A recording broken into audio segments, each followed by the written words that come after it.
Hello students, so let's learn about our solar system. And first we will start with the sun.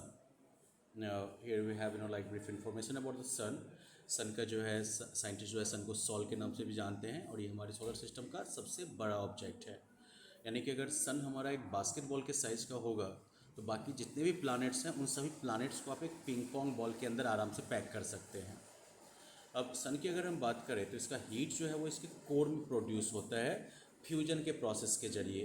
Hydrogen atoms जो हैं वो fuse होकर आपस में दो दो हाइड्रोजन एटम आपस में मिलके हीलियम एटम का निर्माण करते हैं और इस प्रोसेस में जो है ढेर सारी एनर्जी रिलीज होती है।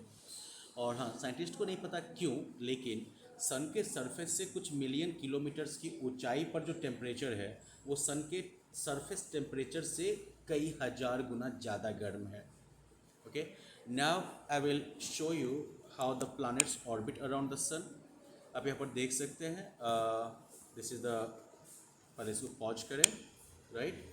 सो विच planet is here? Mercury, right.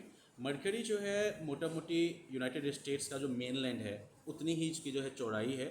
Mercury का कोई एटमॉस्फेयर नहीं है और इसीलिए जो है इसके फेस पर, इसके ऊपर वाले लेयर पर जो है आपको कुछ क्रेटर्स मिलेंगे, गड्ढे मिलेंगे जो कि मीटेओराइट से फॉर्म हुए हैं।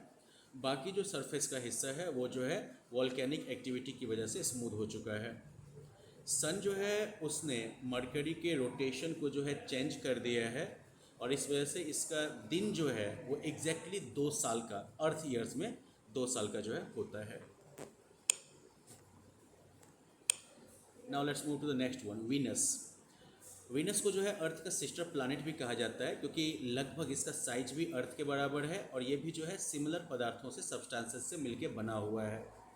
कार्बन डाइऑक्साइड का बहुत थिक क्लाउड जो है वो वीनस को कवर करता है और यही वजह है कि रात के समय में ये बाकी स्टार्स की तुलना में कहीं ज़्यादा जो है चमकदार लगता है।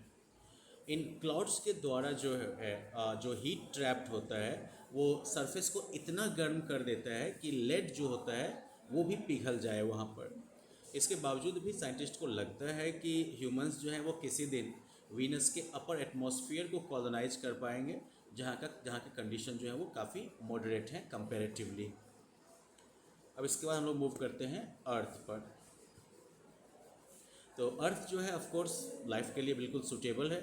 इसका एटमॉस्फेयर जो है वो रात के समय में जो है टेम्परेचर को गर्म भी रखता है, अर्थ के टेम्परेचर को, और साथ ही जो मेटियर्स वगैरह एंटर करते हैं उनको भी जला के ख़त्म कर देता है। ओके, तो अर्थ का एटमॉस्फेयर जो है वो इसके सरफेस को नाइट के टाइम में जब सन अवेलेबल नहीं होता है तभी अर्थ के एटमॉस्फेयर को गर्म भी रखने का काम करता है और साथ ही अगर कोई मेटियर वगैरह अर्थ के एटमॉस्फेयर में घुसता है तो वो भी गर्म होकर जो है जल जाता है। अर्थ का मैग्नेटिक फील्ड जो है वो हमें हार्मफुल रेडिएशन से बचाता है। अर्थ को अक्सर जो है वाटर प्लैनेट भी कहा जाता है क्योंकि इसके सरफेस पर पानी मौजूद है। अर्थ का मून इतना बड़ा है कि कुछ साइंटिस्ट जो है ये भी मानते हैं कि अर्थ और मून दोनों जो है साथ मिलके एक डबल प्लैनेट बना लेते हैं। Okay, now let's look at this planet which is Mars. तो मार्स जो है वो मोटा मोटी अर्थ का आधा चौड़ाई है मार्स की और इसकी ग्रेविटी जो है वो कमज़ोर है और इसका बहुत ही थिन एटमॉस्फेयर है, बहुत ही पतला इसका एटमॉस्फेयर है। कुछ अननोन रीजन की वजह से नॉर्दर्न हाफ जो है मार्स का, मार्स के रॉकी सरफेस का जो नॉर्दर्न हिस्सा है वो स्मूथ है, जबकि सदर्न हाफ जो है उसमें काफ़ी ज़्यादा क्रेटर्स मौजूद हैं, यानी कि गड्ढे बहुत बड़े बड़े मौजूद हैं।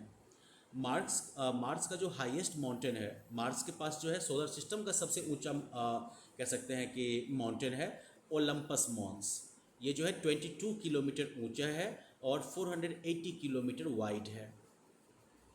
अब इसके अलावा जो है यहाँ पर हमारे पास कुछ और प्लैनेट्स नहीं अवेलेबल है, but we will move beyond Mars. Jupiter को देखते हैं हम लोग, this is Jupiter, right. Jupiter जो है वो अर्थ से 11 गुना ज़्यादा चौड़ा है और बाकी जितने भी प्लैनेट्स हैं उन सभी को अगर आप मिला दीजिए, कंबाइन करिए, तब भी उनका दुगुना है ये मास इसका। जुपिटर एक गैस जायंट है, एक ये जो है हाइड्रोजन और हीलियम गैसेस का बहुत बड़ा जो है गोला है ये, और शायद इसके अंदर गहराई में जो है रॉकी कोर भी हो। 1979 में साइंटिस्ट जो थे वो ये जान के काफ़ी सरप्राइज थे कि जुपिटर का भी रिंग्स है सैटर्न की तरह, लेकिन ये रिंग्स जो हैं वो इतने डार्क हैं कि वो अर्थ से दिख नहीं सकते।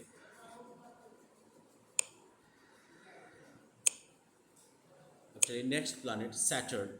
सैटर्न भी जो है जुपिटर की तरह ही गैस जायंट है। ये भी जो है हाइड्रोजन और हीलियम गैस का बड़ा सा बॉल है और ये अर्थ से लगभग 10 गुना ज़्यादा चौड़ा है। सैटर्न के रिंग्स जो हैं इन्होंने एस्ट्रोनॉमर्स को सेंचुरीज से जो है चौंकाया है, अपनी तरफ आकर्षित किया है। रिसेंटली जो है बहुत छोटे छोटे स्पोक्स भी पाए गए थे इन रिंग्स में। अब साइंटिस्ट जो हैं वो ये प्रॉपरली नहीं समझ पा रहे हैं कि ये रिंग्स कैसे बने, राइट, या ये रिंग्स किसी और ने बनाया है या फिर खुद से बने हैं, कैसे भी। सैटर्न जो है वो इतना हल्का है साइज़ के कंपैरिजन में कि ये पानी पर तैर सकता है, यानी कि इसकी डेंसिटी जो है वो कम है, राइट। अब यूरेनस को देखते हैं। यूरेनस जो है वो अर्थ के कंपैरिजन में 4 गुना ज़्यादा चौड़ा है, ओके। और unlike Jupiter and Saturn, Uranus जो है इसके पास सॉलिड रॉक काफ़ी ज़्यादा मात्रा में मौजूद है, ओके। सॉलिड रॉक और आइस इसके थिक एटमॉस्फेयर के नीचे। काफ़ी मात्रा में मीथेन गैस जो है वो इसके अपर एटमॉस्फेयर में मौजूद है, जो कि इसे ब्लू कलर देता है। यूरेनस जो है वो एक्सट्रीमली टिल्टेड है, देख रहे हैं, बिल्कुल इतना टिल्टेड हो गया है कि लगता है कि बिल्कुल जो है ये गिरा पड़ा है यहाँ पर, ओके। और ये प्रैक्टिकली जो है अपने साइड्स पर ही रोटेट करता है, ये ऐसे ऐसे रोटेट करेगा अपने साइड्स पर। साइंटिस्ट जो है वो ये भी इस बात पर भी आर्ग्यू करते हैं कि अब यूरेनस का जो है नॉर्थ पोल कौन सा होगा, ये वाला होगा या फिर ये वाला होगा। So it's a very like confusing planet. Uranus we have here, and then finally Neptune. Neptune जो है वो साइज़ के मामले में यूरेनस के ही काफ़ी सिमिलर है, एटमॉस्फेयर के मामले में भी और कंपोजिशन के मामले में भी। अब साइंटिस्ट जो है वो ये नहीं समझ पा रहे हैं कि क्यों नेपच्यून जो है वो यूरेनस की तुलना में इतना ज़्यादा ब्लू क्यों दिखता है। नेपच्यून पर सोलर सिस्टम का फास्टेस्ट विंड मौजूद है। यहाँ पर हवा की स्पीड जो है वो 1100 किलोमीटर्स पर आवर की रफ्तार तक जा सकती है, ओके। और हमें ये नहीं पता कि नेपच्यून के सरफेस पर इतनी तेज़ हवाएं कैसे जनरेट होती हैं, okay. Now we are going to like check out, just pause it here, reset it. तो चलिए कुल मिलाकर हम लोगों ने जो है इन प्लैनेट्स के बारे में जो है जान लिया। Now let us just check out some practice questions. क्या आप बता सकते हैं कि एरो किस प्लैनेट को मार्क कर रहा है? Which force determines the motions of planets and other objects in the solar system?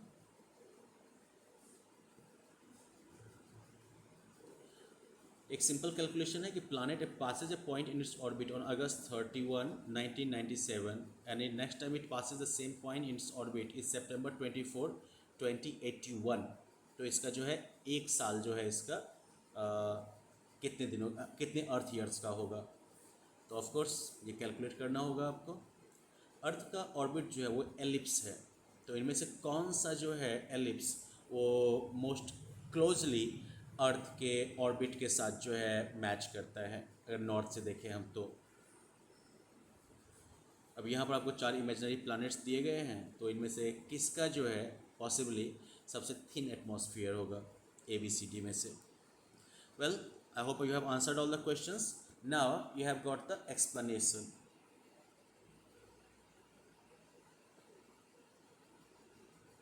तो अपने आंसर के साथ जो है आप इस एक्सप्लेनेशन को एक बार जो है देख सकते हैं। That will further boost your understanding of the topic as well.